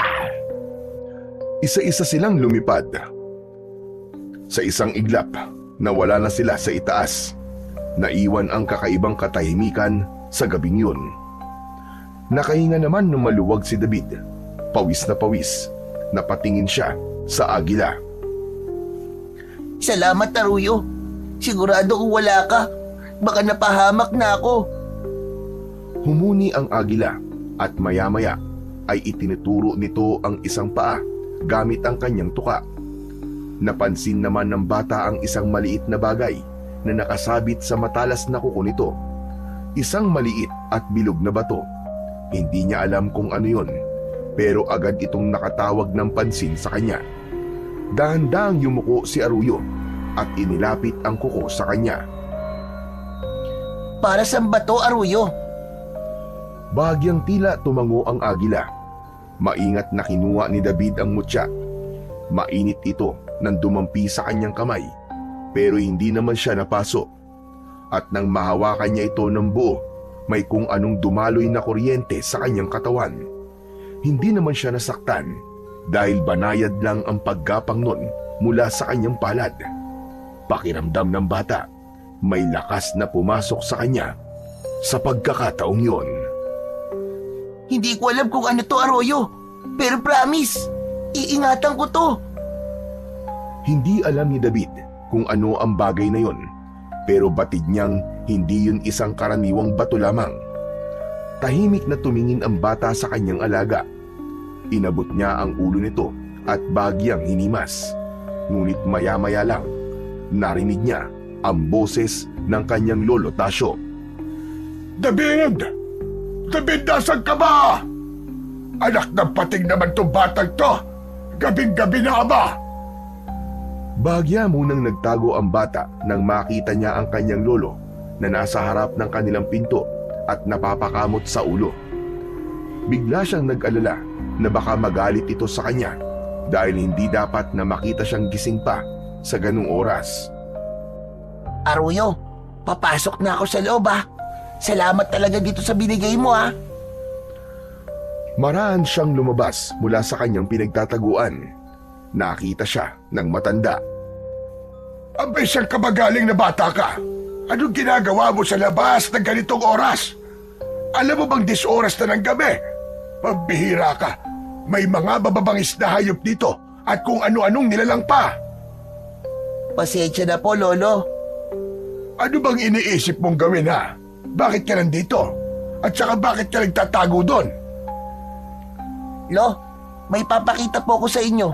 Pero wag po kayo magagalit, ha? Lalo mo naman akong pinapakabe. Ano ba yan? Ito po, oh. Galing po kay Aruyo. Hindi ko po alam kung ano to. Pero galing po ito sa kuko niya. Tapos, may konting init at banayad po na kuryente ng hawakan ko po. Itinaas ni David ang kanyang kamay at ipinakita ang mutya na hawak niya. Sa ilalim ng gasera kumislap ito. Biglang nanlaki ang mga mata ni Lolo Tasyo. Anak ng tinapa! Galing to kay Aruyo! Opo, ano po ba yan? Ito ang mutya ng kalanginlan. Ano po? Ano po, Lolo? Ngayon lang po ako nakarinig ng ganyang salita. Ang kalanginlan ay hango sa salitang lihim at langit. Isang mutya na mula sa itaas. Isa itong bihirang regalo ng isang nilalang ng langit para sa isang taong may malinis na puso. Hindi ko po talaga maintindihan, Lolo. Ay nako, bata ka pan talaga. Ganito, David, ang bagay na ito ay bigay sa iyo ng hindi pangkaraniwang nilalang. Si Aruyo, hindi lang siya isang agila lang. Isa siyang espesyal na hayop na nangangalaga ng kalanginlan. Ayon sa kwento ng lolo ko, bihira lang ang magkaroon ng ganitong mutya, apo. May taglay itong kapangyarihan na kayang magbigay ng lakas, proteksyon at minsan, kung siniswerte, kahit kakaibang abilidad. Talaga po? May kapangyarihan po ang bagay na to? Oo, hindi basta-basta bato lang ito. Sabi sa mga matatandang alamat, kapag ang isang agila ay nagtiwala at nagbigay sa iyo ng bahagi ng kanyang sarili, tulad ng mutyang ito, ibig sabihin ay nakita kanyang karapat-dapat. Isa kang tagapagmana ng liwanag. Ano po? Tagapagmana ng liwanag? Tagapagmana ng kapangyarihan para maging tagapagtanggol. May dahilan kung bakit ibinigay sa iyo ito. Ibig sabihin, Lolo, parang magiging superhero ko? Ganun po ba? Tama ka. Parang ganun na nga iyo. David, pag-ingatan mo ang mutya na ito. Hindi pa natin alam kung anong dahilan kung bakit ito ibinigay sa iyo ni Arroyo.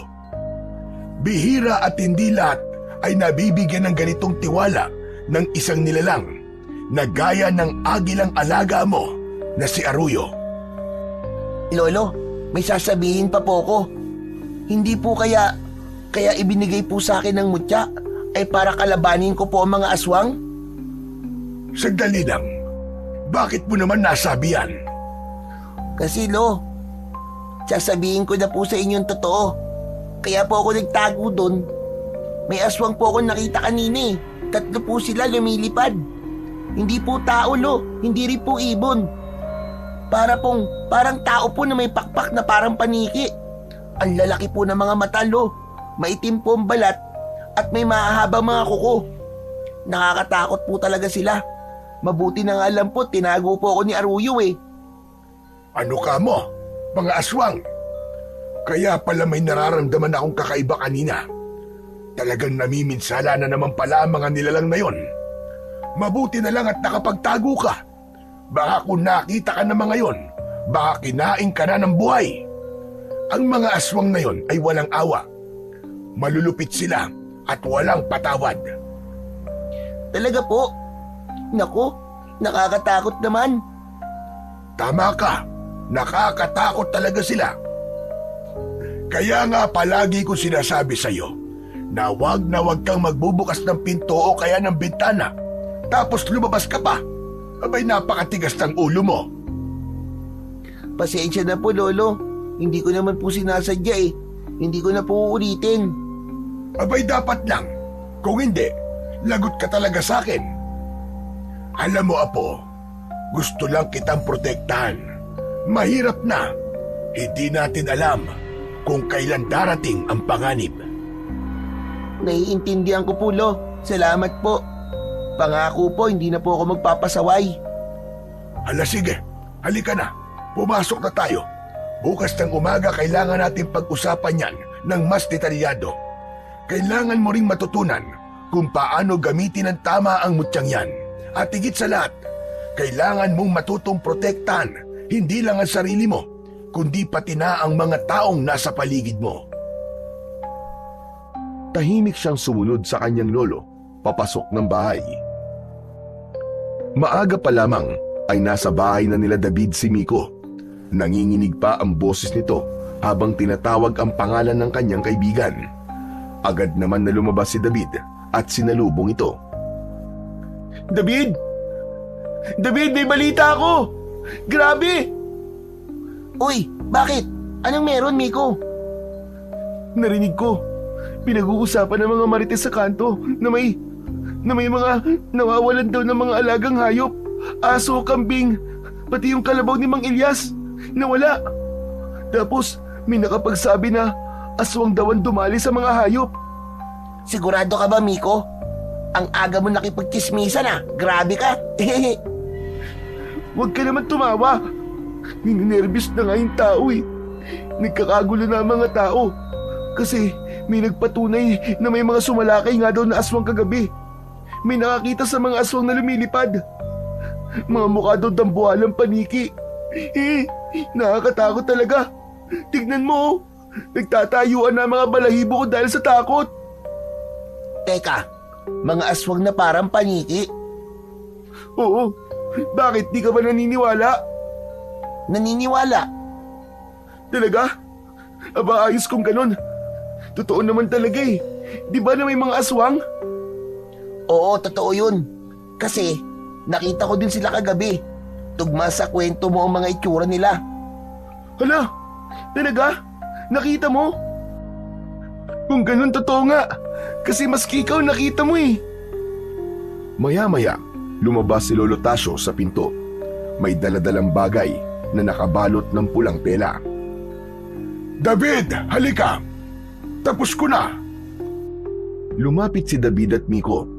Marahang inalis ni Lolo Tasyo ang tela at inilantad ang isang kwintas. Ang mutya ng kalanginlan nakapaloob sa isang itim na metal na nakakabit sa matibay na tali. Lolo, ang ganda! Ano yan? Ito ang mutya ng kalanginlan na bigay sa akin ni Arroyo. Isang mutya? Galing sa agila? Oo, tama ka, Miko. Ginawan ko lang ito ng kwintas para mas madaling dalhin ni David. Isa pa, ay para hindi ito basta-basta mawawala at hindi rin mananakaw. Ang swerte mo naman, David. Binigyan ka ng kapangyarihan. Ang astig pala ni Arroyo, no? Kaya nga eh, nagulat nga ako. Bakit sa akin niya ibinigay ang bagay na to? Bakit ikaw binigyan? Eh di ba, pareho naman tayong tumulong sa kanya. Pareho tayong nagligtas sa kanya mula sa mga aswang. Pero sa iyo lang siya nagbibigay ng mutya. Hindi ko rin alam, Miko eh. Ganun ba? Ayos lang. Nagtataka lang naman ako eh. O sige na, uuwi na ako. Tinatawag na yata ako ng tatay ko. Umalis si Miko nang hindi na lumingon. Halata ang konting tampo ng kaibigan. Napailing na lang si David. Napansin naman siya ni Lolo Tasyo. Hayaan mo na. Lilipas din ang tampo nun. Wala namang kayong magagawa eh kung talagang ikaw ang pinili ni Arroyo na bigyan ng agimat. O ito, tanggapin mo itong mutya. Ibinigay ni Lolo Tasyo ang kwintas. Pagkasuot ni David, may mainit ulit na naramdaman siya sa kanyang dibdib. Lolo, Mainit po. Normal lang yan na po. Ibig sabihin yan, tinatanggap ka ng mutya. Ngayong nasa iyo na yan, sasabihin ko na kung ano ang kapangyarihan ng bagay na yan.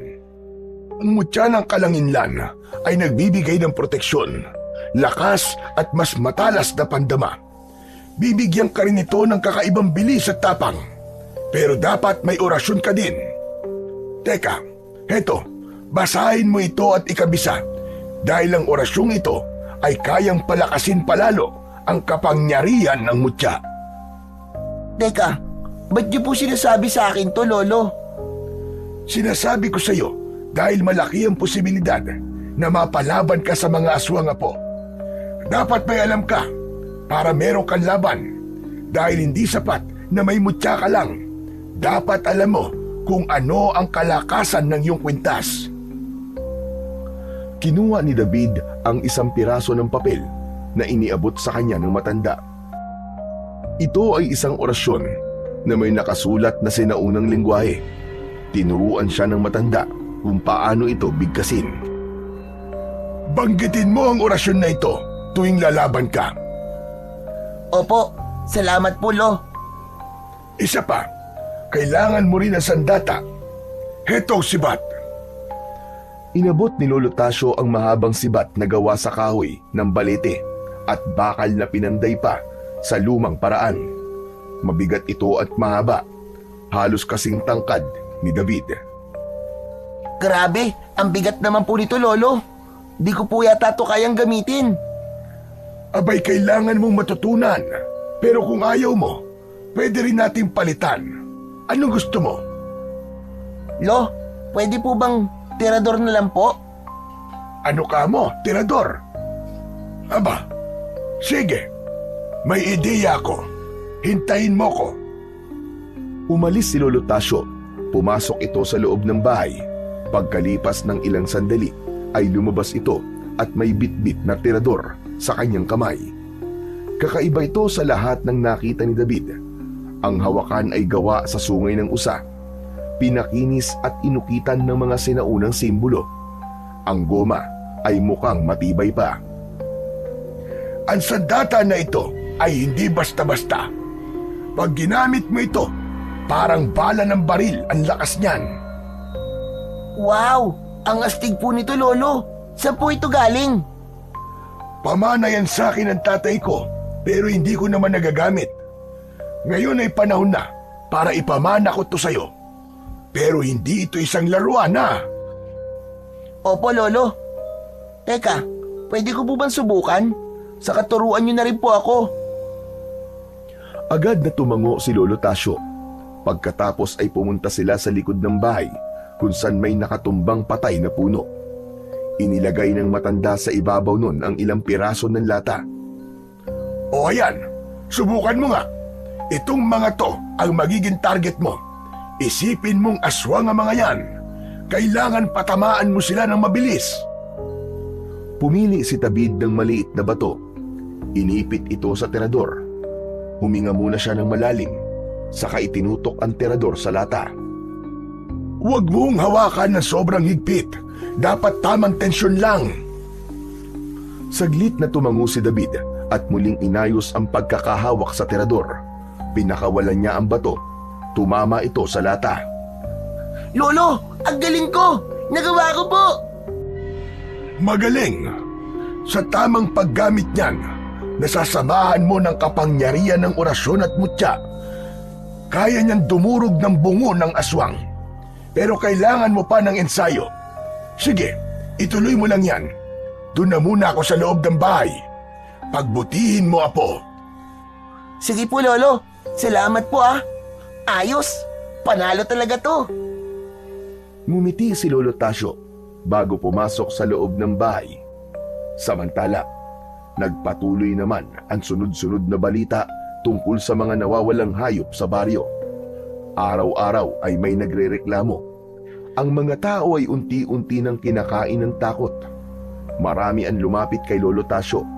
Nakiusap na gawan niya ng paraan ang problema ng kanilang baryo. Dahil kilala nila na dating antingero ang matanda. Alam nilang kaya nito na labanan o puksain ang mga namemerwisyong aswang. Ngunit isa lang ang palaging sagot ng matanda sa kanila. May tamang panahon. Kailangan munang maghanda.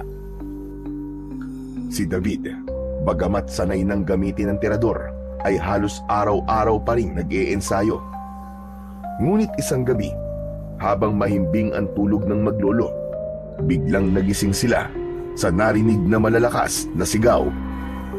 Ah! Tulong! Tulong, Saklolo! Napabangon bigla si David. Lumabas siya ng kwarto. Halos kasabay niyang lumabas ang kanyang lolo. Nagkatinginan sila. Parehong kabado. Lolo, parang galing po yun sa kabilang bahay. Boses po yun ni Miko. Agad silang lumabas. Doon nila nakita na tumatakbo palabas ng bahay nila ang bata. Hinahabol ito ng aswang. Miko! David! David, tulungan mo ako! Tulong! Pero huli na, dinagit ng aswang na yon si Miko. Hawak siya nito sa bewang at mabilis na inilipad sa ere. Ah! Wag! Bitiwan mo ako! Tulong! Tulong! Lolo, si Miko! Walang sabi-sabi, bumaba sa puno si Arroyo at lumapit kay David. Bahagya itong yumuko. Naunawaan na kagad ni David ang ibig sabihin ng kilos na yon ng kanyang alaga. Agad siyang sumakay sa likod ng agila. Sandali lang, Apo. Lolo, kaya ko po ito. Kailangan ko pong iligtas sa kaibigan ko. Sige, Apo. Pero, dalhin mo itong sandata mo at itong mga bato. Saka huwag mong kalimutan ang orasyon at ang mutya mo. Gamitin mo. Mag-iingat ka, Apo. Opo. Lumipad ang agila. Hinabol nila ang aswang na may hawak kay Miko. Sumabog ang liwanag na nagmumula sa kanyang suot na mutya. Inayos niya ang tirador at kumuha ng bato sa kanyang bulsa. Bumulong siya ng orasyon Kasabay nun ay biglang tila nagbaga ang batong hawak niya pero hindi naman siya napapasok. Miko! Kapit ka lang dyan! Ililigtas ka namin ni Arroyo! Huwag ka mag-alala! Agad niyang pinuntirya ang ulo ng aswang nang pakawalan niya ang bato para itong naging isang bolang apoy. Sapul ang kalaban sa sentido. Agad na nagliyab ang ulo nito. Nabitiwan nito si Miko. Ah! Arroyo! Si Miko, dali! Agad na lumipad ng mabilis si Arroyo patungo sa nalalaglag na si Miko. Sinalo nila ang kaibigan sa ere. Mahigpit na yumakap kay David. Dahan-dahan silang bumaba. Ayos ka lang ba, Miko? Pero hindi nakasagot si Miko kagad. Tinitigan lang sila. Bakas sa kanyang muka ang takot, ang trauma, at ang matinding lungkot.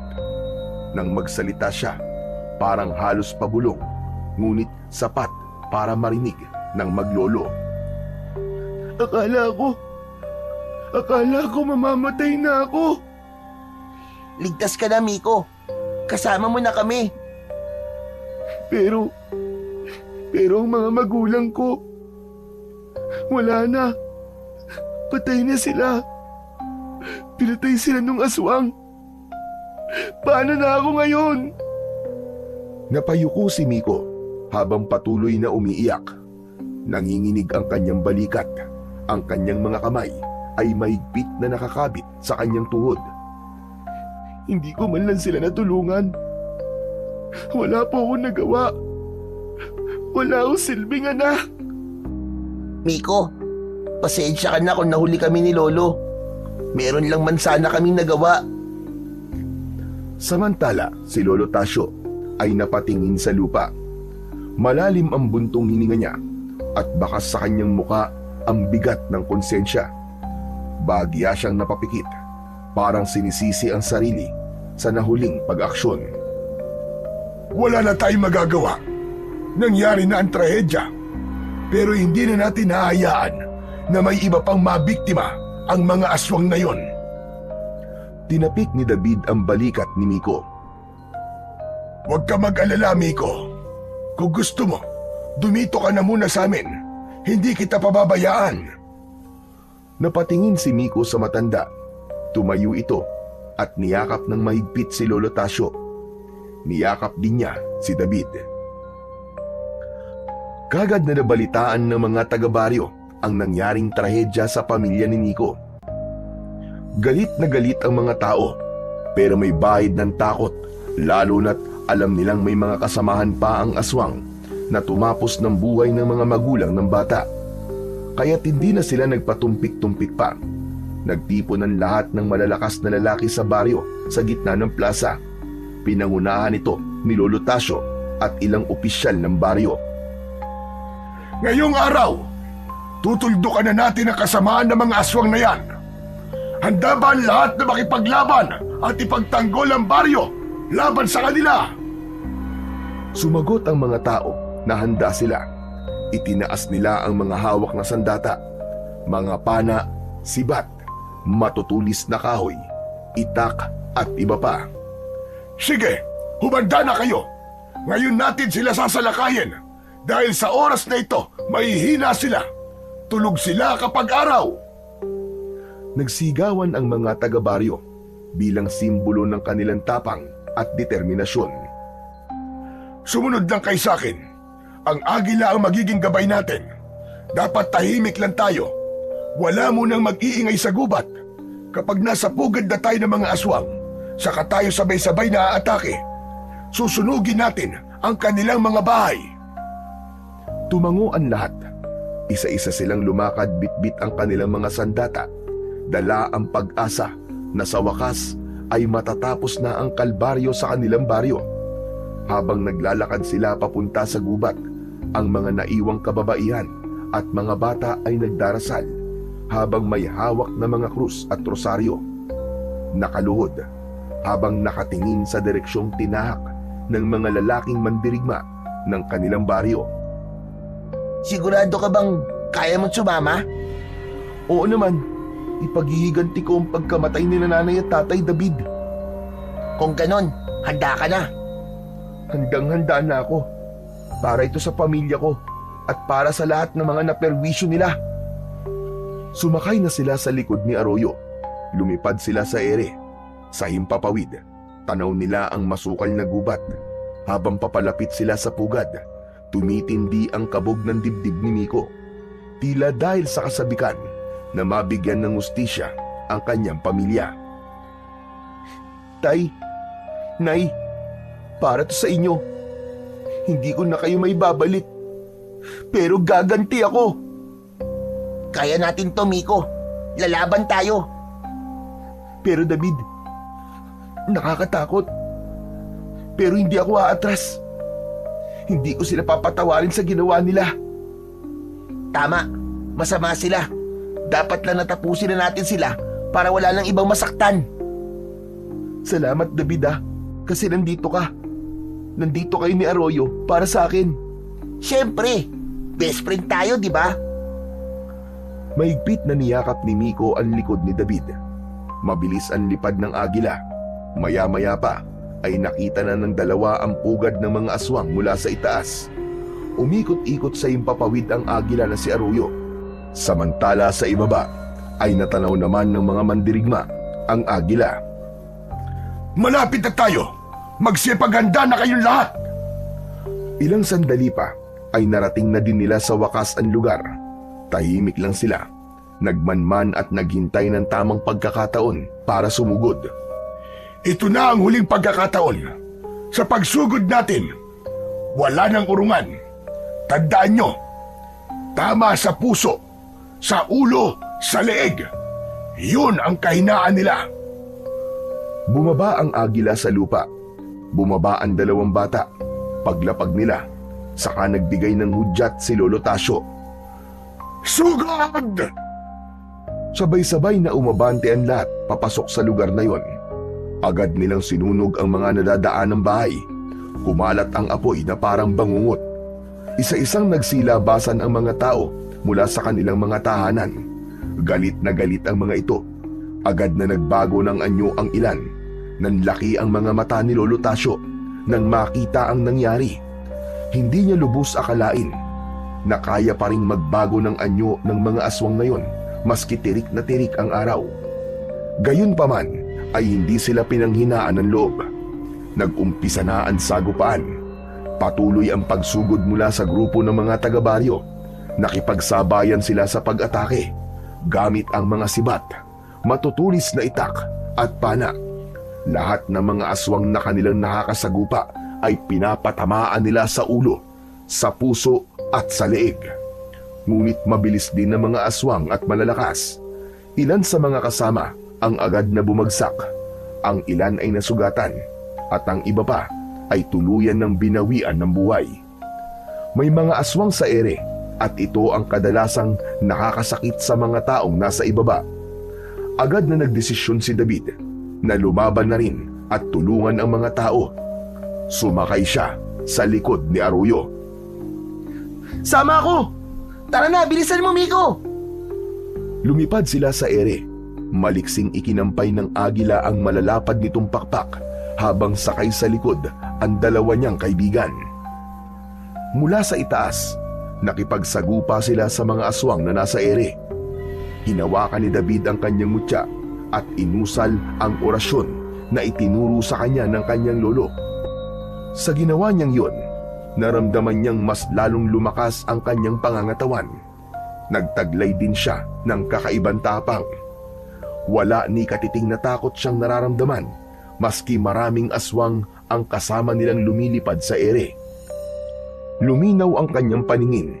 Ang kanyang mga mata ay parang naging kasing talim ng mata ng agila. Paikot-ikot ang agila sa ere. Iniiwasan ang mga aswang na sumusugod. Inihanda naman ni David ang kanyang sandata. Ganon din naman si Miko. Inilabas niya ang kanyang tirador.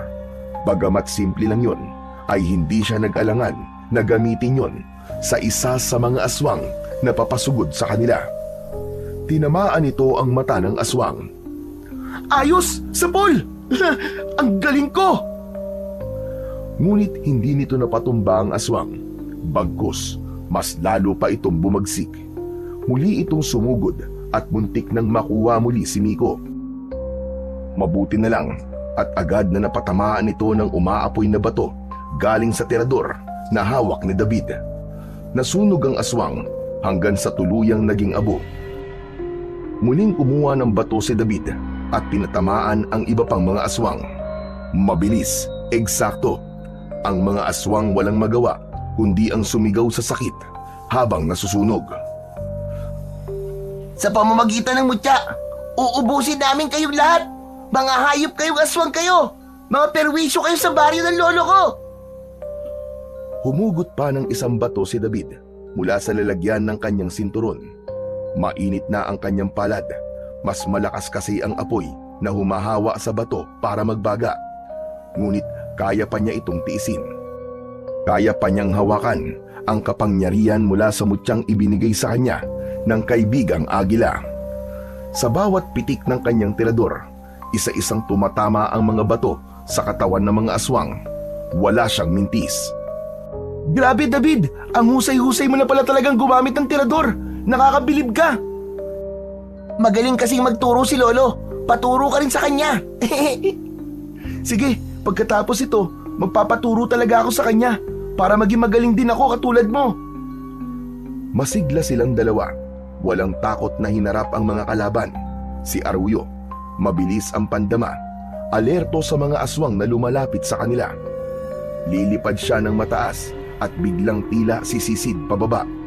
Tumulong din ito sa dalawa sa pagpuksa sa mga aswang. Sinugod nito ang isang aswang at tinuka nito ang pakpak, at sa loob lang ng ilang segundo, napunit ang pakpak at bumagsak sa lupa ang aswang. David, sa kanan mo! Isang malaking aswang na may 2 sungay ang paparating. Kumakampay ang pakpak, naglalaway, at ang mga kuko ay tila kutsilyong bakal. Huminga ng malalim si David, saka tumayo sa likod ni Arroyo. Inalalayan naman siya ni Miko sa paa para hindi siya mahulog. Agad niyang tinutukan ng tirador ang aswang at sa isang iglap, pinakawalan niya ang bato. Tumama ito sa bibig ng aswang. Sumigaw ito. Nagpaikot-ikot ito pabulusok sa lupa. Nahulog, saka nasunog. Sa baba, kitang-kita ni Lolo Tasyo ang laban sa ere. Napatango siya kahit may sugat sa braso at balikat. Magaling mga apo! Ipagpatuloy niyo yan! Kami na ang bahala rito sa baba! Napatingin si Miko sa ibaba at may napansin siyang isang halimaw na sumusugod. Nasa likod ni Lolo Tasyo. Nakadikit ito sa lupa, gumagapang na parang hayop. Nakalabas ang mahabang dila. David, ang Lolo Tasyo! Sa likod niya may aswang! Sa ere, kapansin-pansin na mas bumilis pa ang kilos ni David. Parang may sariling isip na ang kanyang mga kamay. Tila ginagabayan ng kapangyarihan ng mutya. Agad siyang dumukot ng bato at mabilis na ibinala yon sa kanyang sandata.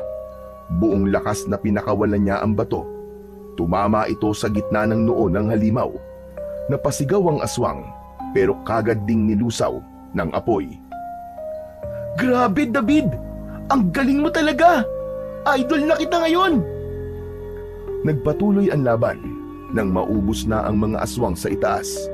Tinulungan na nila ang mga kasama nila sa ibaba. Sa huling bugso ng laban, lumipad si Arroyo ng mababa at mabilis na pinagtutuka ang mga aswang. Kasabay nito ay mabilis ding kumilos si David. Pinatamaan ang mga kalaban ng kanyang nag-aapoy na mga bato at ang grupo ni Lolo Tasyo, inatake nila ng sabay-sabay ang natitira pang mga aswang hanggang sa wala nang natirang buhay. Natapos na ang laban. Tapos na! Wala na silang lahat! Wala nang aswang na mamemerwisyo sa baryo! Salamat sa mutya. Salamat sa'yo. At siyempre, salamat sa'yo, Arroyo. Ang galing natin! Salamat mga apo! Kundi dahil sa inyo, baka tapos na rin kami rito sa baba. Ipinagmamalaki ko kayo. Hindi po namin magagawa to kung hindi po tayo nagtulungan, Lolo. Lahat po tayo lumaban. Lahat tayo superhero. Tama, kaya mahusay tayong lahat. Ang galing! Natalo natin ang salot ng mga aswang. Pagkatapos ng madugong laban, unti-unting natahimik ang paligid. Sabay-sabay na bumalik ang grupo sa baryo. Sa bungad pa lang ng gubat ay sinalubong na sila ng mga nag-aabang na kababaryo. Umiiyak sila sa tuwa nang malamang nagtagumpay ang mga ito na puksain ang mga aswang. Ngunit malungkot din nang makita ang bangkay ng ilan sa mga namatay nilang kasamahan. Iba-iba ang naramdamang emosyon ng mga taga-baryo, ngunit mas nakakahigit ang saya nila sa katotohanang ligtas na ang kanilang baryo sa anumang banta ng mga aswang. Nilapitan ng mga tao si David at Lolo Tasio. Nagpasalamat sila dito. May ilan pang nagsasabi na si David ay isang tunay na bayani. Nahihiyaman, ngumiti si David at tumingin kay Lolo Tasio. Hindi ko po ito nagawa ng mag-isa. Lahat po kami nagtulungan. Si Miko, si Lolo, si Aruyo, sila po. Lahat po sila tumulong. Sa tabi, napangiti na rin si Miko. Hawak pa sa kanyang kamay ang kanyang tirador na ginamit sa pakikipaglaban. Ilang araw pa ang nakalipas ay inilibing na ang mga magulang ni Miko. At nang matapos yun, lumipat na kagad ang bata sa bahay ni Lolo Tasio. Doon na siya tumira kasama ang kanyang kaibigan ni si David. Dahil doon ay mas naging malapit sila sa isa't isa. Nagturingan na parang tunay na magkapatid. Sama-sama silang kumakain, nagtutulungan sa mga gawaing bahay at iba pa. Samantala, isang araw, habang naglalaro ang dalawa, ay napansin nila si Arroyo. Papalapit sa kanila.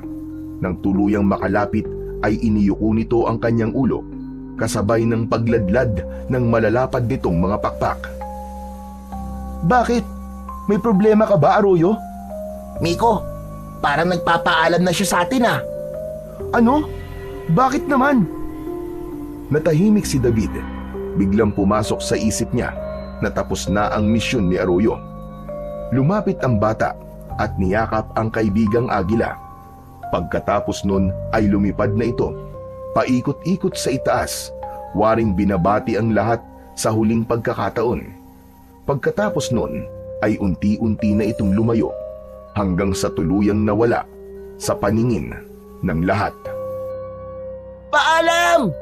Paalam, Aruyo! Paalam, kaibigang Agila! Maraming salamat sa iyo!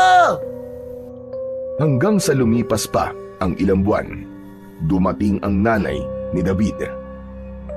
Anak, uwi na tayo. Ngumiti lang ang bata, tumango ng marahan at magalang na sumagot sa kanyang ina. Mama, pwede po bang dito po muna ako? Gusto ko pa pong makasama si Lolo, tsaka po si Miko. Napatingin si Aling Leticia kay Lolo Tasio na tumango rin at ngumiti ng may pag-unawa. Sige anak, kung yan ang gusto mo. Nakikita ko naman na mukhang masaya ka dito. Salamat po, Mama! Bago umalis ay nagpasalamat si Aling Leticia sa kanyang ama. Nakita niya ang malaking pagbabago ng kanyang anak at masayang-masaya siya sa bagay na yon. Nasabi niya sa sariling hindi siya nagkamali ng desisyon na ipaubaya muna sa kanyang ama ang kanyang anak. Ngunit lingid sa kaalaman niya, isinikreto ng maglolo at ng mga taga-baryo ang malabangungot na naging karanasan sa kamay ng mga aswang. Hindi ito nalaman ni Leticia. Naiwan si David at nanatili sa piling ng kanyang Lolo Tasio at ni Miko. At simula noon, maraming mga taga-baryo ang nagsabi na malaki na ang pinagbago ng bata. Hindi na ito palaaway, hindi na pasaway tulad ng dati. Palakaibigan na ito at kinagigiliwan na ng lahat. Naging responsable at naging mabait na bata. Ngayon ko lang napagtanto na hindi lang palalaban sa mga aswang ang napagtagumpayan natin, Miko. Napaglabanan din ang apo ko at sarili niyang dating ugali. At para sa akin, Yun ang pinakamahalagang laban na napagtagumpayan niya. Kaya nga po lolo the best na ngayon si David. At mula sa araw na yon, nagtuloy-tuloy ang masayang buhay sa baryo. Hindi na muling nagbalik ang kadiliman. Dahil sa kabayanihan, pagkakaibigan, at tunay na malasakit, muling nanalo ang kabutihan laban sa kasamaan.